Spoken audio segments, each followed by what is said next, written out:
Welcome back to the Lap Podcast. I'm Tristan Ryans alongside the one and only Khaki Kevin Walker. We're hosting your Destination Formula One podcast ahead of an exciting Japanese Grand Prix weekend. Plenty to discuss, plenty to talk about. Before we get started, if you haven't already, please hit the subscribe button. We're at 130 subscribers currently on YouTube. That's the main hub. That's the main source. So if you haven't subscribed to us already to become TLP 131, go ahead and hit the magical subscribe button. We're chasing the magical 1,000. So if you haven't yet, join the rest of the TLPs. I know Kevin just dropped the QR code up there in the top corner as well. Feel free to click that. Also dropping some stuff within the upper portions of the video as well for you to click on and subscribe to. So, but look, we just need the support. We'd appreciate the support. Share it with your friends, your family, other F1 fans, yada, yada, yada. All that out of the way. Khaki Kevin Walker, we got a little bit of news heading into this Japanese Grand Prix weekend. Yeah. First and foremost, Mercedes under an investigation for their front wing aerodynamics. This is a little bit of a debate post-China. Some posts were made in a couple of these kind of spaces about the speed in which the front and rear wings of the Mercedes are not coming together at the same time. It looks like the media teams behind Ferrari and McLaren have gotten their hands on this and are basically going, hey, FIA, can you please take a look at that for us, please? Yeah. And essentially, Mercedes front wing is being looked at for this upcoming Grand Prix weekend. Not really sure exactly what the FAA are going to do with this information, but they're basically running some tests. So any wrongdoing by Mercedes' part, I guess we'll see what the FIA finds or discovers, but something to keep in mind as we walk into this Japanese Grand Prix weekend. But also, bigger news, in my opinion, Fernando Alonso is a father. We saw this news come out earlier today. Beautiful. Are we sure that's baby. what his kid looks like? Beautiful baby. He's missing media day today. As we're recording this, sure he's bummed about that. To be with their newborn. Yeah, I'm sure he totally misses being in the media pen. As a new father myself, it's so hard being away from work, and responsibilities. It's all I think about all day, every day, while I'm with my daughter. I just think about, man, I'm not adding shareholder value right now. I just got to think about the shareholders. So I'm sure Fernando Alonso's weighing that heavily on his mind, but I did want to bring that up as a quick congratulations, a little piece of news as we walk into Japan. A couple of stories that aren't necessarily the biggest major stories because we just, a little fun stuff, but also we don't really know what's going to happen with the Mercedes wing. So just a couple of quick things to hit on before we really walk into the big stuff. For this upcoming Grand Prix weekend, the big thing I wanted to mention, though, was some of the breaking news we got following last week's episode. I did a quick short on it. I wanted your thoughts on this, Kevin. Adrian Newey is stepping down from the team principal role at Aston Martin. The presumption is that Jonathan Wheatley is supposed to be stepping in. Aston Martin themselves have come out and not confirmed that. Audi themselves have not confirmed that, but there's been some movement within the teams.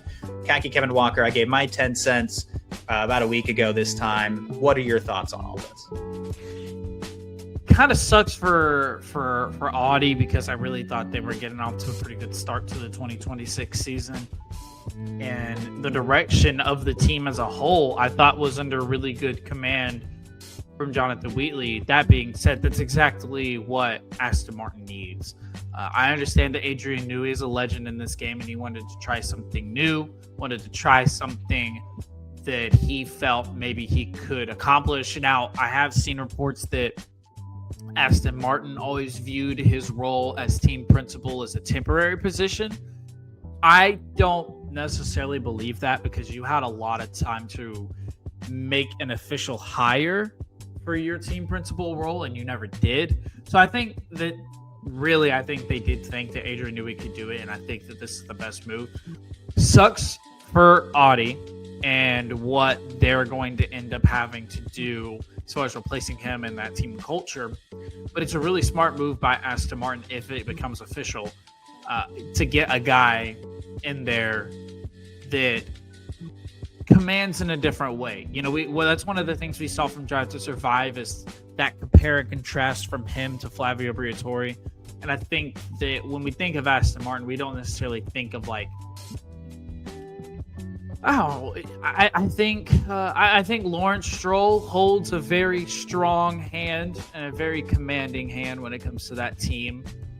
And I don't know what that dynamic is going to look like bringing in a quote unquote nice guy like Jonathan Wheatley, but I do think it's the right move at the moment. And I think at the end of the day, I think Aston Martin had to do something. I mean, the season they've had to start is just downright horrendous, and it's just something they had to do. Yeah, it's an interesting position to be in all respects. So Audi have already publicly named Mattia Binotto, the former Ferrari team boss, as their team principal moving forward. This is going to be their second team boss within 3 Grand Prix since officially becoming Audi. I think that's kind of big news. Wheatley stepped away effective immediately when all this started kind of coming out, but hasn't officially been confirmed as the next team boss for Aston Martin. So everything we say carries a little bit of a grain of salt. Who knows? Maybe Aston Martin pulled the rug out from underneath all this news, and who knows what they actually decide to do next. We can get a confirmed report by the end of today, tomorrow. Like it kind of, yeah. We record these on Wednesdays. I mean, ladies and gentlemen, a little peek behind the curtain, but we record these on Wednesdays. Sometimes news breaks that we're talking about in post, but starting with Audi, the way that you wanted to start there, for Audi, I think this is a much bigger deal than maybe it seems, because a lot has been made about how this affects Aston Martin and the pizzazz that comes with being affiliated with that. But the Swiss-based unit losing its first team principal due to his speculative desire to return back home to England, where he worked with Red Bull, by the way, with Adrian Newey for years and years and years. I think it's kind of a troubling sign for Audi moving forward, considering they're outside of that UK England bubble where like all the teams kind of inhabit like a 30 or 40 mile like space around like Silverstone, for instance. Being able to recruit and being able to pull in talent from other teams with a caveat of, taxes are a little bit higher and you're going to be further away from your family it's already a hard enough draw, but having such a senior figure within the team leave, but particularly due to that exact issue, is just being homesick. And as somebody who's not a native Texan, for instance, I live halfway across the country from where I grew up in Virginia. You do feel homesick. You do want to be home. You do miss having those moments and those opportunities with like your direct family back home. I can understand the sentiment of wanting to go home, but I think for Audi, Jonathan Wheatley stepping away in particular, that's going to be a huge hole. We saw a lot of his leadership style in Drive to Survive's 8th season. He seemed really well liked within the, at the time, Kick Sauber unit. I'm sure he was a very integral part of their development into becoming Audi and the transition of what that brand was imagining, what it was going to look like long-term with him in the fold. They showed a lot of promise, and the car itself has actually looked pretty okay up to this point. I'm not saying that Mattia Binotto is necessarily a bad person or he's going to do a terrible job, but it seemed like Wheatley's vision and his version of leadership was received incredibly well. And I think it's understandable that he would be seen as a big loss for Audi. For the team, this is also just a major distraction. This is such an early phase of the season for something like this to happen, for a major leadership shakeup to happen.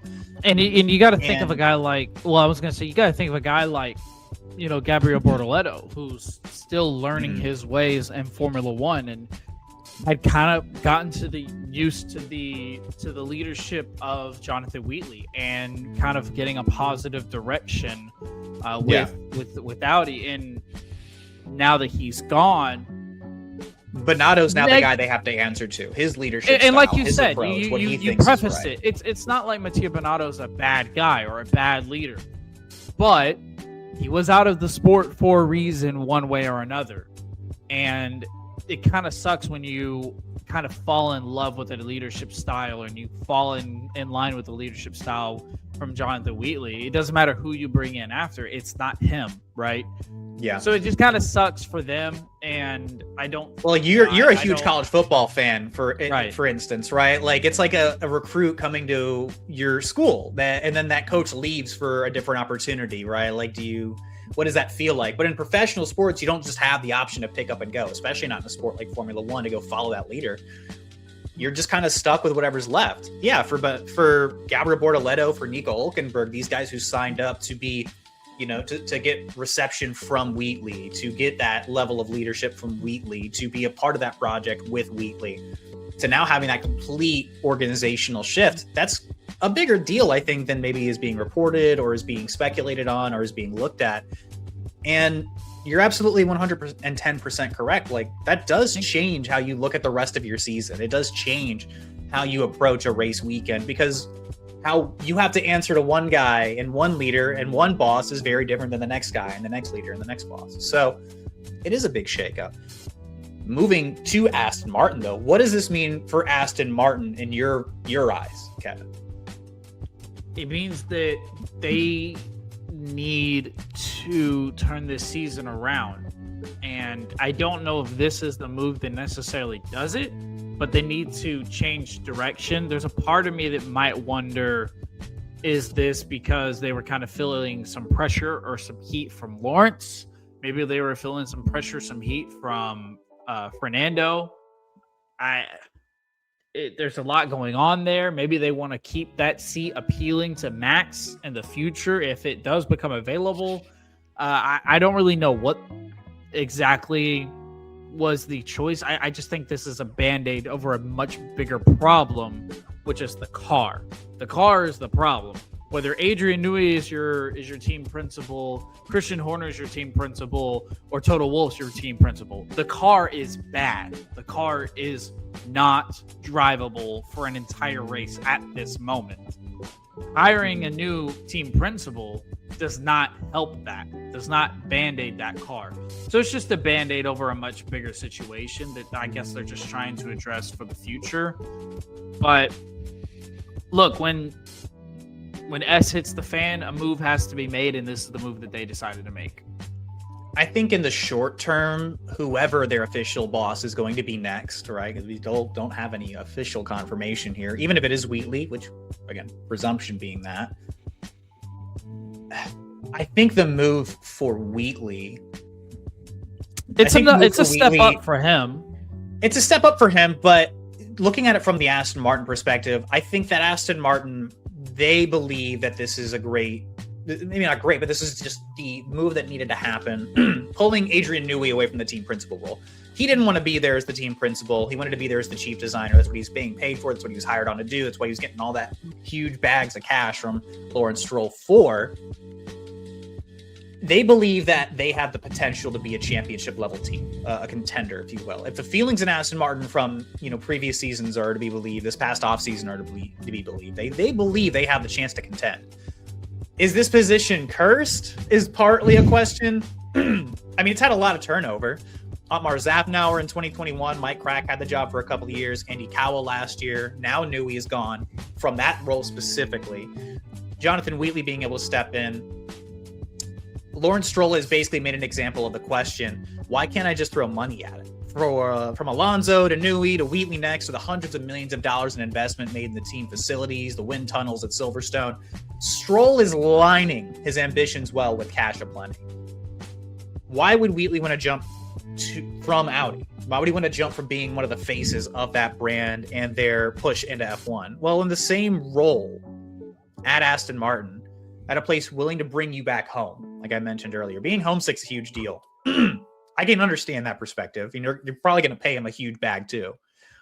Audi were on the come up, but Aston Martin, even amid their current struggles, they got way deeper pockets backing them, courtesy of the Stroll.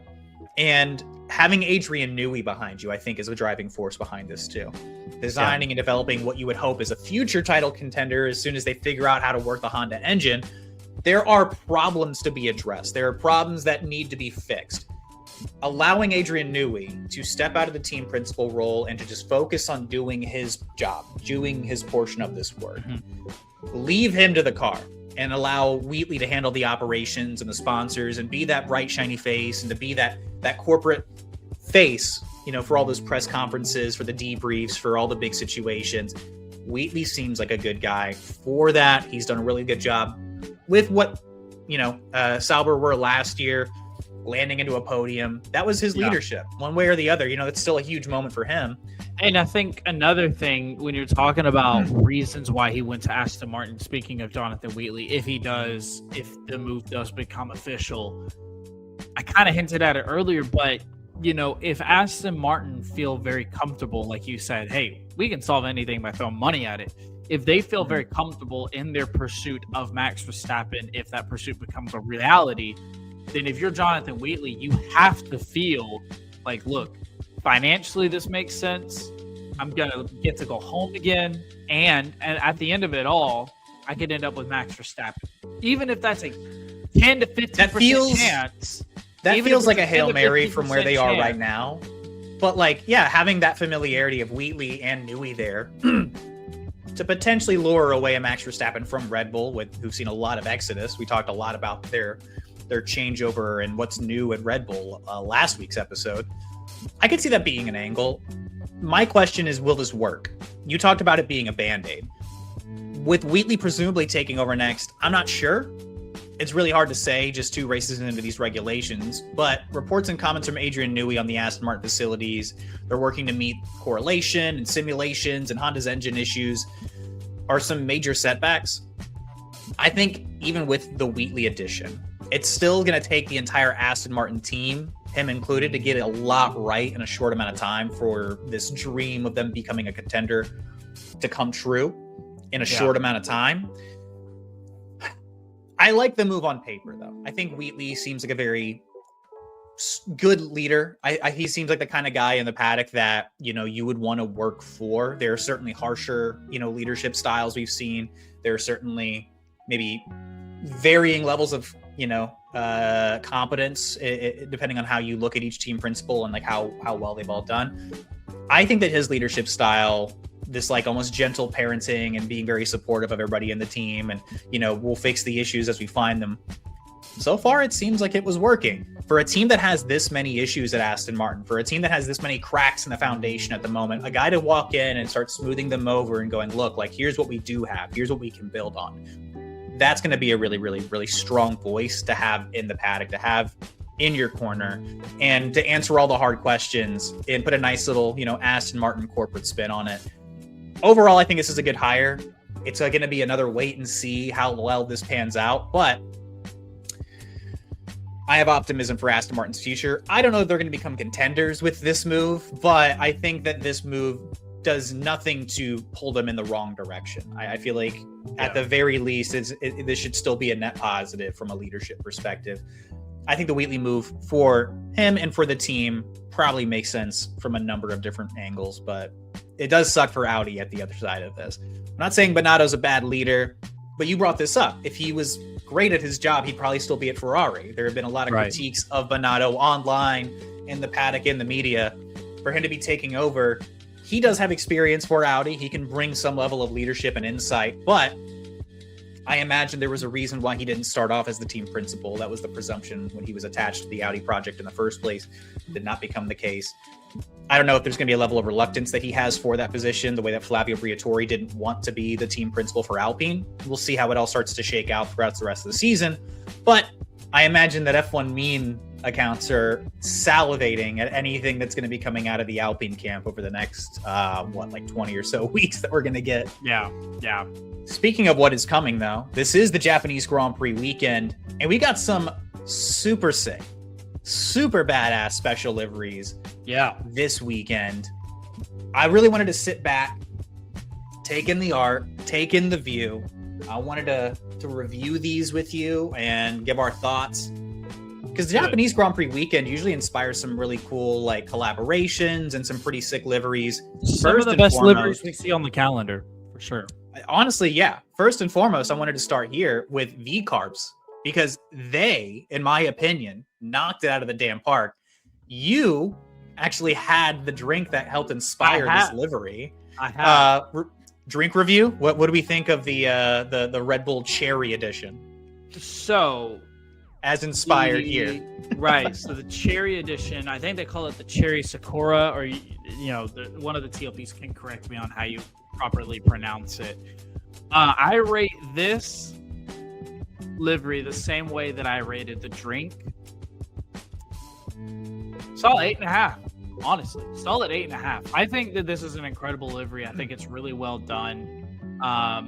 there's a part of me that actually wants to rate it a little higher than I rated the drink. I think this is. I think really you're being conservative, if I'm being I honest. think this is closer to a 9 than anything. I think the metallic red hits are beautiful. The Japanese font is gorgeous. The way that it hits off of the white. This is why V-Carb always looks better with their liveries than the Red Bull racing car does, because it's already a naturally white car. So you can throw any livery you want on it and it just pops and it just looks so pretty. I just think that this was absolutely, I have no notes. No notes. This is just absolutely gorgeous. I think they brought a banger, man. I think you know what? With 9.5. I changed my mind. 9.5. This thing is gorgeous. I mean, this thing. Dude, is by the end of this segment, you might be gorgeous. breaking the scale, because like I love this. I love the font on the numbers for the cars. You can see it here on the back and on the front of the nose. Like, I love the number fonts. I like the way that they ingratiated like the font and the style like into even the sponsorships. Like you can see it really well on like the pop of yellow. Here. The pop of yellow works really, really well. That like red paintbrush art style we've seen like around surrounding like Japanese media and stuff all over the white car looks so good. I like the Japanese Red Bull on the front wing as well, because that's what this is in the kanji here. That's Red Bull, if I'm not mistaken. Even the sponsors of the car, they got the treatment. The silver accents look really, really good with those sponsors too. You can see it up here in like this portion of the screen. Because that's how it looks on the can. I think this is the first time I've actually seen them try to make the car look like the can, and they not. I mean, I'll correct you on that, because they've done it one other time. They did it at Miami last year. They did like the pink and silver, like that Red Bull edition as well. Yeah. I mean, but I still feel like this one really captures the actual, because they actually did the metallic red just like the can does. They actually hit it with the silver font rather than black font, which is exactly what the can looks like. I think that this is absolutely incredible. Red Bull, from a company perspective, they almost always slap with these like special edition liveries. I think I would rather drive the game. I would rather drive for V-Carb over Red Bull simply just for the liveries. Well, maybe the drivability of the car right now too, but like I mentioned, the pink livery from Miami last year, Silverstone last year was pretty cool. US Grand Prix with like the turtle shell in Coda last year. Vegas even last year with like that like almost like chrome sheen, and hell, even going back to like Miami in 2024, they looked really, really good. Dude, I'm giving this thing an 11 out of 10. I love this. Last year's main Red Bull looked awesome. I love this Red Bull in particular as well. Like, they knocked it out of the park, in my opinion. I can't think of a way they could have made this any better. If you're Liam Lawson, you're Arvid Lindblad, you're like, I want all the merch, and I would like every little piece of anything associated with this car. I'm bringing it home. You're not getting it back. This is mine now. This car looks sick. This might be my favorite livery I've seen generally in a long time. I'm giving it like an 11 out of 10, baby. Can I tell you one of my favorite parts about it that is probably not going to catch most people's attention?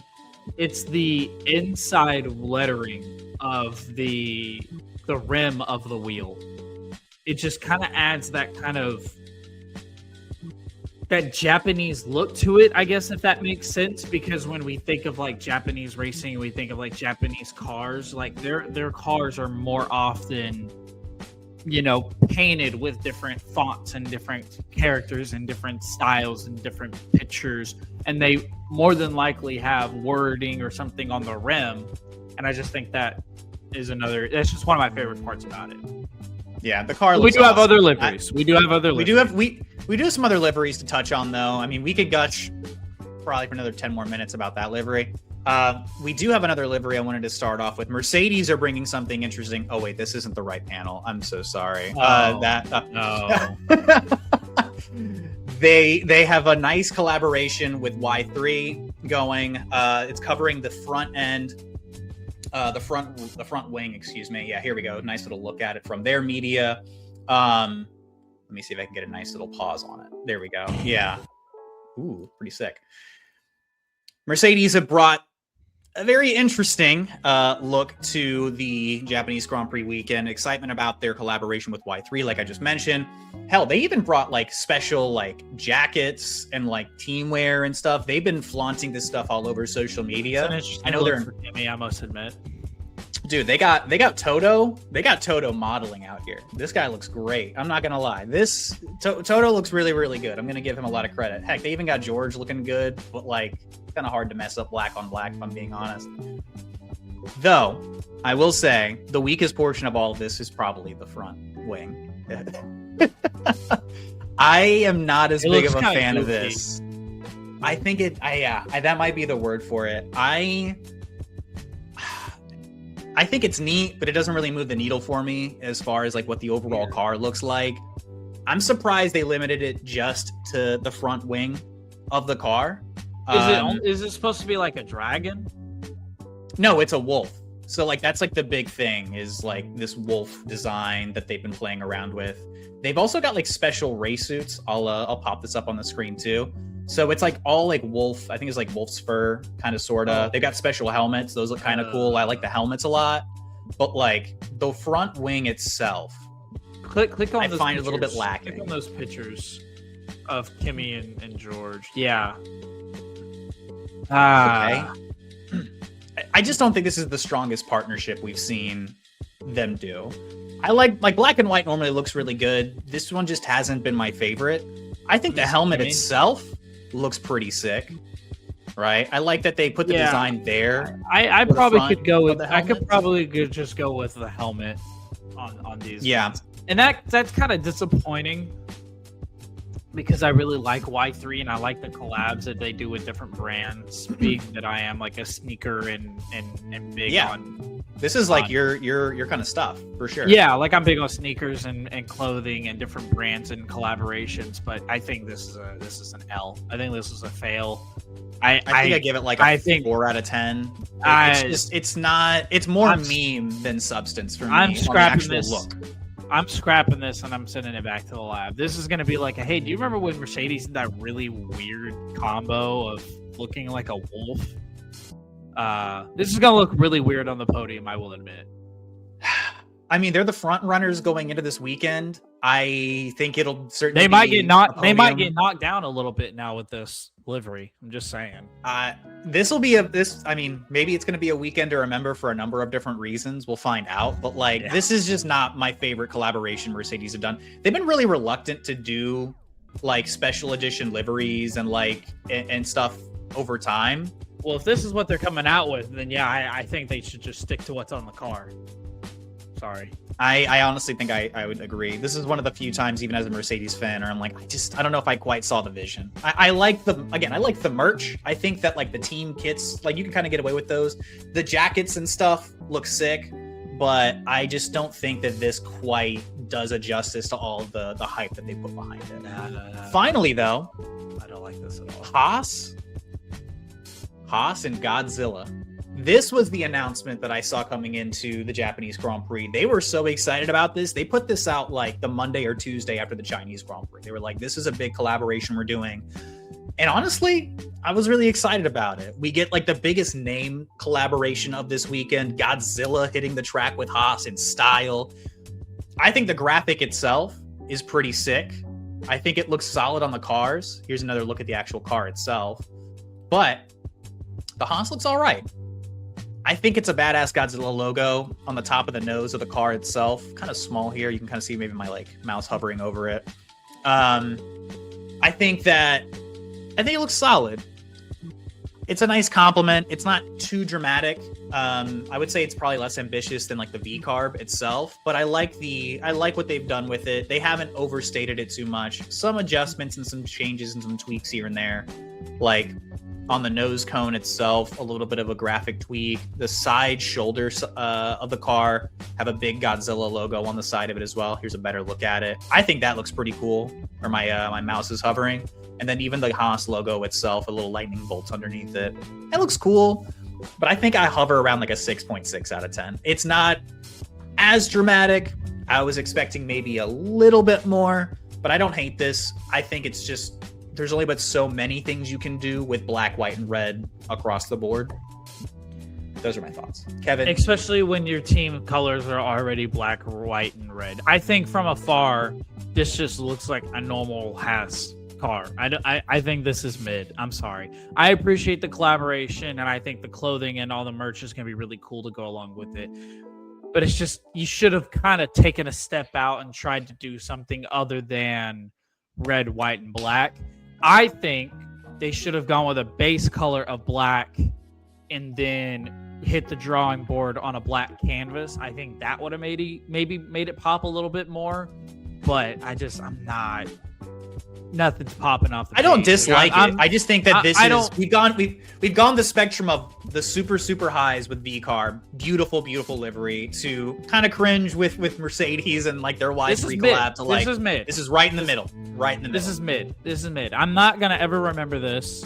I'm not looking forward to seeing this on the track, but I also don't want to erase it from my memory necessarily. It's just mid.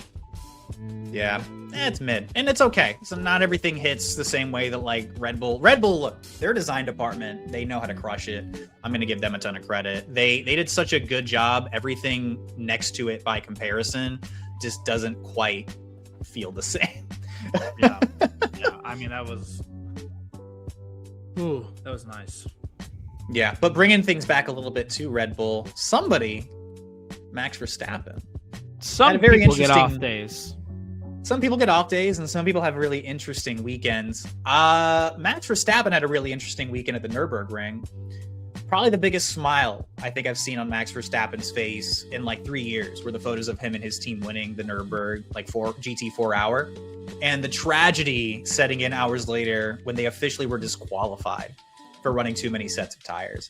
Max has had a bit of a rough start to the Formula One season. If you add this in, the crash in Q1 in Australia, he hates the car, he hates the regs, rough starts across the races and the sprints in total. And he hasn't won anything since December of last year, officially, with this disqualification. So it's been a little bit challenging to be Max. But I will say, in the caveat with all this news, I won't be shocked if we see more Max Verstappen side quests like this during the April and summer break. Max has made his intentions really well known that he'd like to explore more racing series like endurance racing, GT racing. Red Bull have been very reluctant to let their star driver put himself at risk outside of a Formula One car, which I can understand. When you've got an absolute unicorn driving your car, you don't want them to break their legs, right? I can totally understand that. But I know this is a desire of his and other members of like the F1 paddock. I know Kimi Antonelli has expressed interest in driving with Max, like 24-hour Le Mans, something of that nature. Do we think, with the excitement that he got from this, Khaki Kev, this little bit of exploration could be what leads Max Verstappen to going, you know what? I'm not having fun. This car sucks. I don't want to go to Aston Martin. I'm just going to retire and hang it up. I'm going to go drive endurance racing. What do you think? No, I don't think so.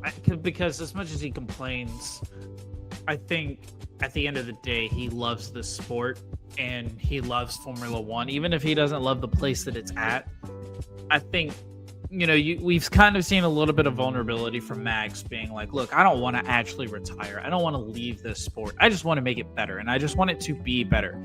He understands, just like everybody else, that Formula One is the pinnacle of motorsports. It's the pinnacle of racing. You don't want to take a step down and go try other things. You want to try other things because you have your main job, right? I think he'll stay in Formula One as long as he can. But I do want him to try these other things because it's just more, it kind of, what's the word I'm looking for? It asserts the dominance that F1 has over other sports. We call ourselves the pinnacle of motorsports for a reason. Well, because we can send a guy like Max out and win in NASCAR, IndyCar, endurance racing, and Nürburgring. He can win the 24-hour Le Mans. He can do all of those things and then put a tractor on the podium in Formula One because he's Max Verstappen. And we can claim that as, that's because F1 is better than the rest. I mean, the quality of the driver of Formula One, the greats for sure. I mean, I think Max could touch anything in any other series and it probably turns to gold.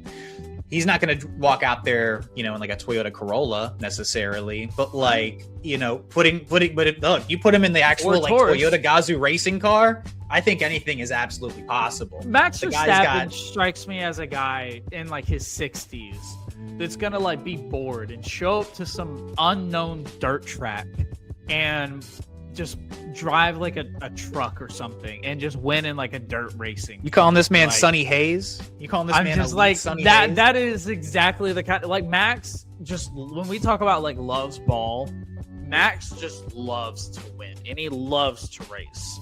So that's the kind of guy I think Max is. I think Max will just be like in his 60s, be like, man, I'm bored. I'm just gonna go win something real quick, and then just go buy a car, put his sponsorship on it, and then just boom. Like I think the guy's on sim racing constantly. He's on iRacing all the time. I've got friends who like really get into the iRacing. They've raced against him. He is that disgusting all the time. Every time he touches a wheel in any format. He's going to be exploring and doing other series. The timeliness is going to be the big question. Like, when does it happen? How does it look? But we're going to see Max Verstappen putting sim drivers in these cars like he did during this event.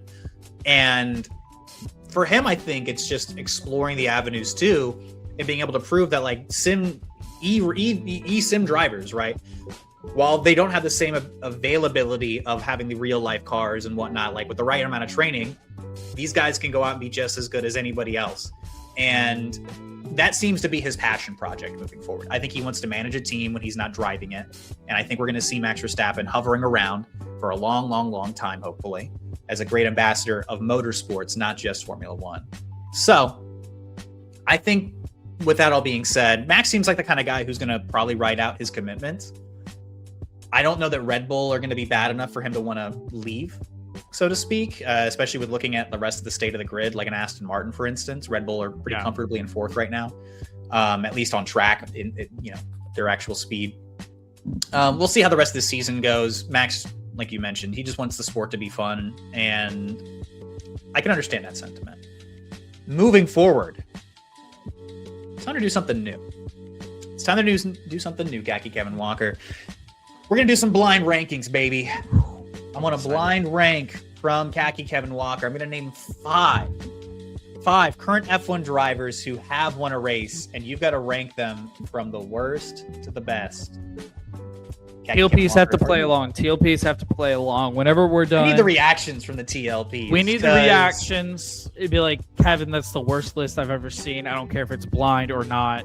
And then write down your list. I'm expecting y'all not to cheat. So write down your list, comment below what your list was, and don't just say it the correct order because you're cheating. Don't cheat. No one likes a cheater. All right. With that being said, let's go. All right. Starting off, again, 5 current Formula One drivers who have won a race. I would like you to rank them from worst to best. Carlos Sainz. Ooh. Because you don't know who I'm going to pick.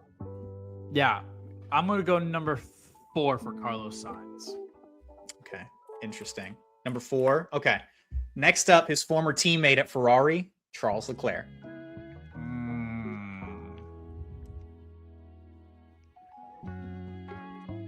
Oh, this one's tough. Okay. All right, so if I could explain my thought process here with the TLPs, I really want to put Charles second, but there's a part of me that thinks he's going to throw Lewis and or Max at me. So I want to put Charles third. So that's kind of where I'm at right now. I think I'm going to stick with... I'm gonna put Charles at 2, and hope that because you already have your list written down, right? You're not gonna pull a random name. Yeah, no. This is on honor. So TLPs, we're just gonna hope that he doesn't have Lewis and Max there, because if he does, then we're SOL. All right, next up, finalized. I have Charles at 2, and I have Carlos Sainz at 4. It's correct. Next up, from the Papayas, Oscar Piastri. Oscar Piastri 5. You put him at 5? I'm gonna put him at. Hold on. You think you got Oscar Piastri worse than Carlos Sainz? Hold on, let me think about this. I'll put Oscar at 3. You're gonna put him at 3? Yeah. All right. He could really F me over now. I've got 1 and 5, so this is ugly. Our World Drivers' Championship leader, George Russell.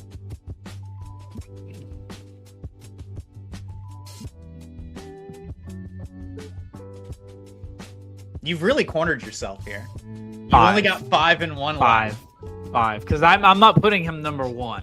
I'll tell you where I would have put him, but I'm putting him 5. And who am I? Current World Drivers champion. Who am I forcefully putting at number 1? Tristan Ryans. I think you'll be pleased. Lando Norris. All right, so my blind ranking is Lando Norris 1. Charles Leclerc 2, Oscar Piastri 2, Oscar 3, Carlos Sainz 4, George Russell 5. I feel pretty good about that. Only thing I would change is I would probably swap Lando Charles, Sainz George. I think that's probably what I would swap. I would switch 1 for 2. Yeah, I would put George at 4. You put Charles at 1. Yeah, I would probably put Charles at 1 in that order. If I were to swap things, but I don't feel terrible about that list either. So I was trying to see if you'd corner yourself on Lando. You'd have to put him at 5th. I was really curious to see what would happen there. But without further ado, though, that is our first. Let us know. I want to know how the TLPs did. I want to know how the TLPs did and what you thought about my list. And if you want us to do this again, this was a ton of fun. Maybe next time I'll quiz. Yeah, you got to do it next time. I'll quiz Tristan next time. Maybe we'll do a rotation. You'll do one and I'll do one, or maybe we'll both bring them next time. We'll see. Depends on how busy of a Japanese Grand Prix we're gonna have. I mean, dude, we're gonna have a huge April break to like sort through, and maybe we'll just start doing these for fun during the April break because there's probably not gonna be a whole lot happening. If we're being honest, that's true. We have an impromptu like middle of the season or early season break. Like we weren't necessarily planning for that when we were structuring out our like podcast schedule, but here we are. So we'll figure it out. We got tons of time to figure out content for. Moving on to our final segment, though, it is time, ladies and gentlemen, to make our picks for the P10 Japanese Grand Prix edition. I'm going to go ahead and fill these in. This is going to be the exact image, by the way, you see posted on our Instagram. Current total, though, for P10 as it stands. The one and only. No free sponsors. No free sponsors. No free sponsors. No free sponsors. Pay us if I'm you currently want wearing the crown. Burger King, hit us up. You could be our first sponsor. That'd be sick. I can do the have it your way. You get your own special Whopper. P10 predictions, though.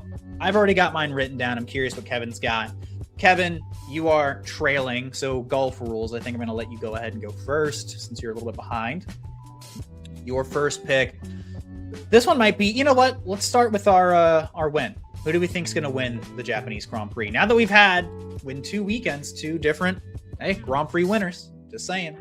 I defer my coin toss win, and I'm going to let you go first.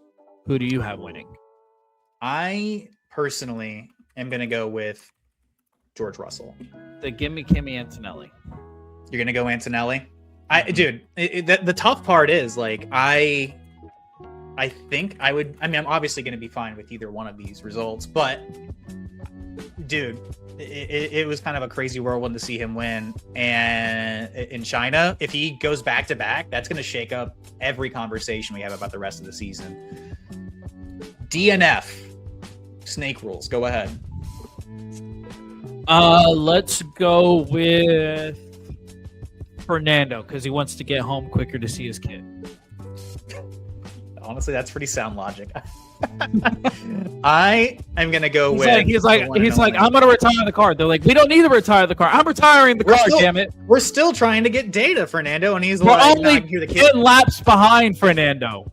Yeah, he's like, my kid's crying. I got to go home. I'm going to go with his fellow Spaniard. I'm going to go with Carlos Sainz.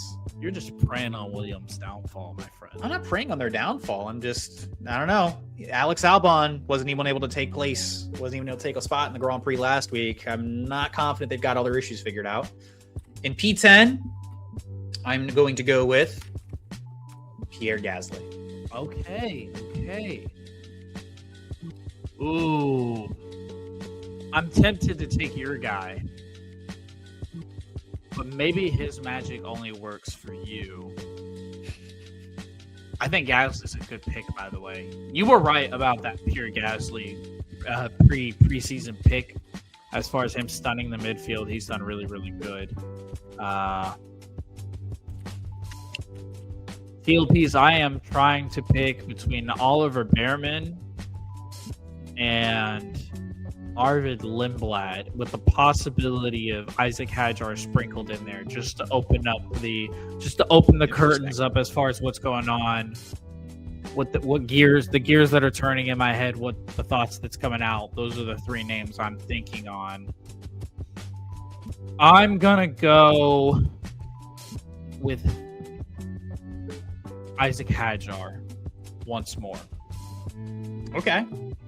Yeah, Isaac Hadjar let you down in Australia, buddy. That was tough to see. Yeah, I think that he could. Yeah, I feel good about Isaac Hadjar there for pizza. I don't want to take Oliver Behrman because I think if I take Oliver Behrman any DNFs, I'm going to lose my mind. Just simply put, because I'm like, well, damn it always works for Tristan. Why can't it work for me? My rationale on Gasly is that Red Bull are going to have some form of a reliable race at some point. And yeah. I really believe that they're the fourth fastest car on the grid. So if both of their drivers can survive a race, I would imagine that Hadjar and Max are going to push the Alpine at least a little bit down the order. I figured maybe this is the weekend, and I'm going to go with Gasly being a little bit closer to P10. Even if he doesn't hit it exactly head on, that's my guess. I feel like I got a range there. And obviously Oscar Piastri is hopefully going to finish a race or start a race in Japan too. So that's another third car to factor into that. So that's my logic. We'll see how sound it is this weekend. But with all that being said, ladies and gentlemen, that's going to do it for this episode of the Lap Podcast. We want to thank you guys for watching or listening all the way until the end. If you haven't joined the rest of the TLPs yet, what do they got to do, Khaki Kevin Walker? Make sure you go ahead and subscribe. Follow us on all of our social media platforms. I'll be popping a link up. There it is on the left-hand side. If you click that, you can access all of our social medias. You can access our YouTube, our Spotify, anything that you can find us on. We will be there. Apple Podcast as well. Be sure you like, subscribe, share, tell your friends, tell your family. And if you want to get more content from us, just make sure you follow us on all those Instagrams and YouTubes and TikToks, because we're going to continue to fill it up with all the content necessary. Even if other people aren't posting during April while F1 is taking a break, we will be. So we've got a ton of things planned. We've already been discussing more and more ideas for content, and I think the TLPs are going to love it. Yeah, I agree. And look, we're going to be back for another episode next week following the Japanese Grand Prix before the impromptu April void of F1 races, with a lot more questions answered and a lot more of new questions to ask and a lot to speculate on for the next month and a half, basically. But all that said, until next time, that is Khaki Kevin Walker. I am Tristan Ryans. Be safe, be well, and let's go racing.